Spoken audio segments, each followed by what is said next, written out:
We first heard about Grannies Respond, abuelasresponden, in the summer of 2018. They are a grassroots group of grandmothers that came together to protest the separation of families who were seeking asylum at the southern border of the United States.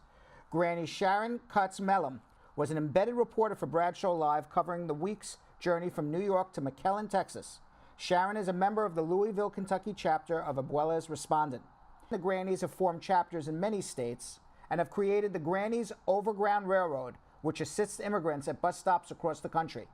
Sharon is also sponsoring a mother and her young son from Mexico who have applied for asylum in the United States. When Sharon heard the New Orleans chapter of abuelasresponden needed one more person to travel with them to Brownsville, Texas for volunteer work at the migrant camp just across the border in Matamoros, Mexico, she jumped on the opportunity to help. Sharon joins me today from Brownsville, Texas, to tell us about her journey to the border, what she's been doing there, and what she's witnessing.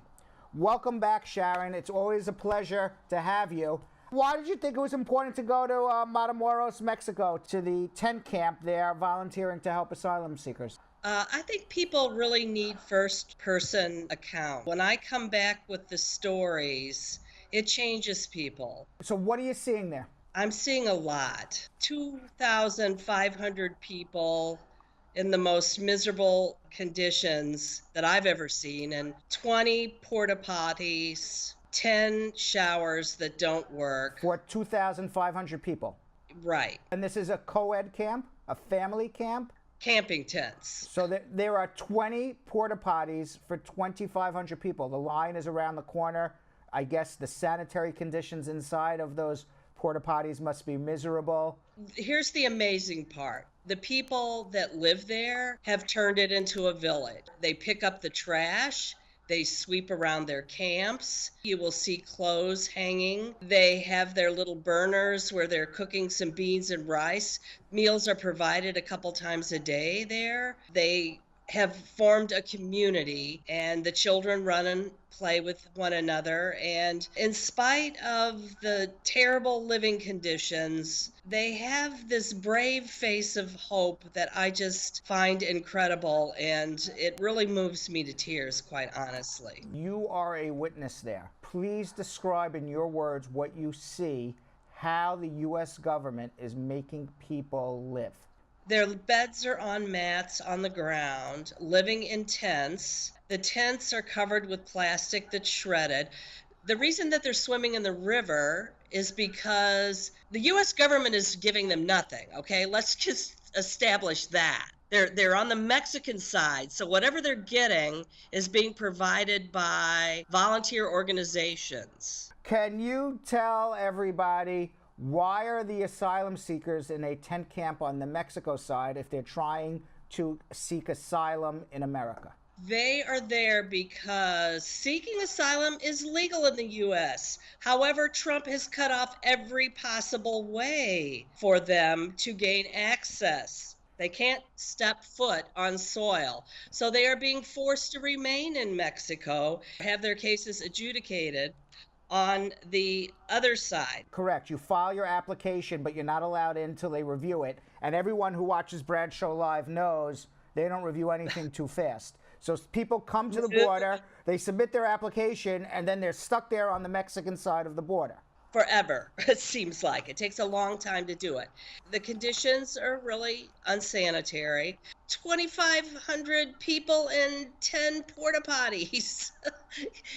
Imagine that, and 10 showers. There are 20 porta potties and 10 showers. The showers don't drain properly, and you're standing in knee-deep water, which is why people are swimming in the Rio Grande, which causes skin rashes and all sorts of other diseases.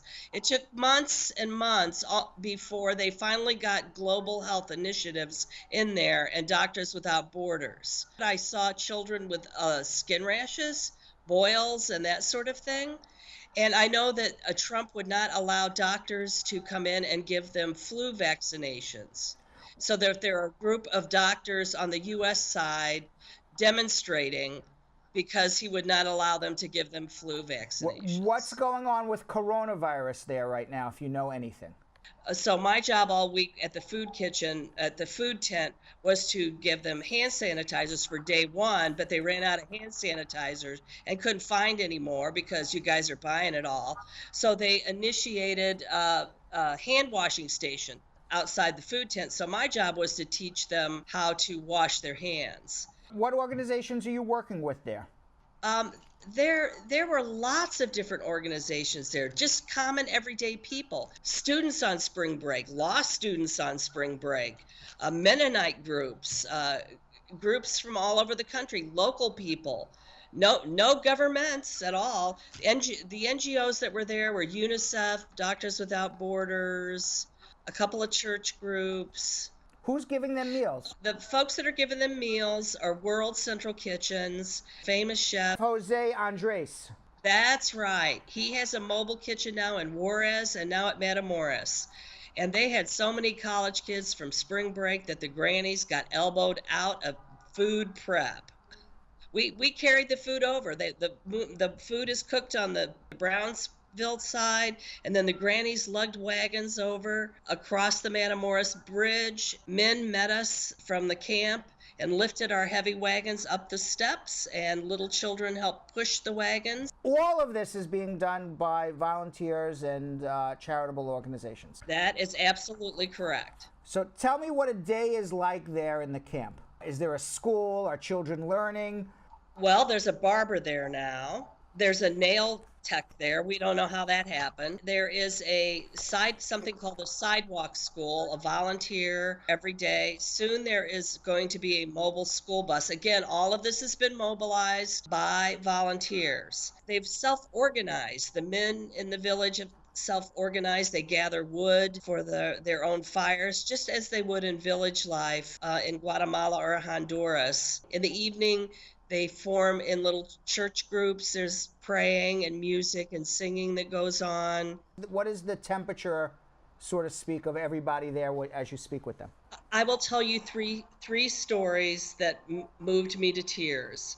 Story number one was when I was in the line with the hand sanitizers, and a man came up to me in perfect English and said, "Where are you from?" And I did a double take. And I said, "Louisville, Kentucky." And I said in English back to him, "Where are you from?" And he said, "I lived in Ohio for 14 years, and these are my children." And they spoke to me in perfect English, and this is my wife. He was picked up for a traffic violation and deported. I know exactly where his town was, and it was really hard. Really, really hard. And he was trying to get back to America. A freaking traffic violation, and he was Right. paying taxes. He had a job, and I don't know, I never ask a lot of questions.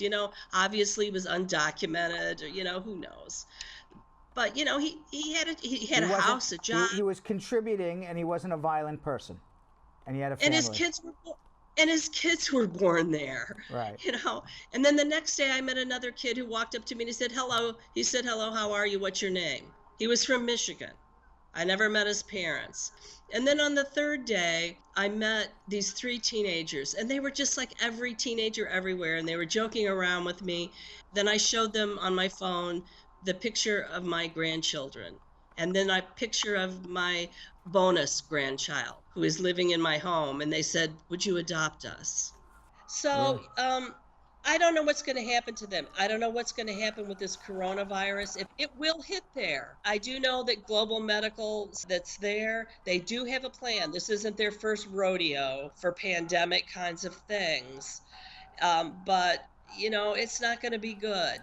I agree with you. Now, you came on our show last time, and we were talking about the Overground Railroad. Tell us about your experience with that and how it's changed since you last talked to us about it. Well, we went from serving 12,000 people in a 12-month period to serving 3 people a week.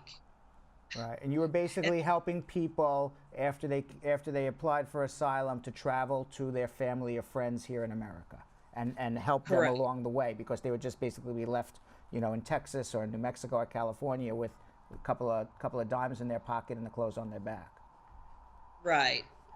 And now, because no one is coming from Central America because of MPP, and we don't really understand who's being put on the airplanes and removed that way. And I did witness some of that. I went to the airport yesterday and watched them be shackled and put on airplanes and taken God knows where. We do know that they're going to Guatemala and Honduras because you can follow the flight patterns. But 7 buses came yesterday and unloaded people right at daybreak. The Grannies got yelled at because we were on federal ground, and so we moved 6 feet back from the fence. And we watched them with binoculars, take them off the bus, check their mouths. They had shackles laid out, 5-point shackles. You know, somebody had to pass their baby off while they put the damn shackles on their ankles and their, you know, like what the hell are they going to do? You know, shackle their hands, their ankles, and their crime, wanting to save their life. Right. How did we get here? How did we get to this place? Where did we lose our humanity? I don't understand this. If anyone would come to this camp and see these people trying to live in dignity in this squalor, trying to create dignity in these tents, you know, and in the midst of this squalor, I found somebody had planted a tomato plant. I don't know where they got the seeds. Somebody had a pepper plant, and they came up to the dining tent with 2 hot peppers, 2 jalapeno peppers. These are human beings. They only want to live. They only want to raise their children in a safe place. And because of a monster who inflicts intentional cruelty, we have become inhumane people. You know, Donald Trump says these 60,000 people are very dangerous criminals. When you go into these camps, you're a granny. You scared to be there? No. I didn't even get to tell you that I sat down and had a meal with them in their own little enclave last night, and it was delicious. Are you concerned about getting coronavirus being there? No. If I got the coronavirus, it was probably on the plane getting here, and I'm more concerned that I gave it to them. They're more vulnerable, you know, than I am. And Sharon, tell me your final thoughts on this whole thing. My final thoughts is free them. Let them go. My God. Wake up, people, for God's sake.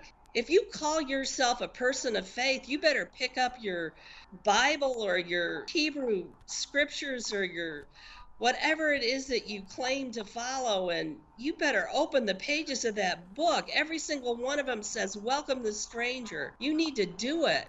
Sharon Kutz-Mellem, thank you very much. You are a beacon of hope in what has been so far a very bad year for immigrants and immigration, and your continued work is amazing and shines a bright light on something that's terrible that's going on in the United States of America. Thank you.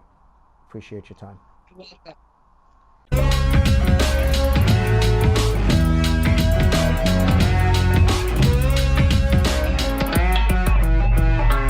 Thanks for watching. For more Brad Show Live, like and subscribe to our YouTube channel.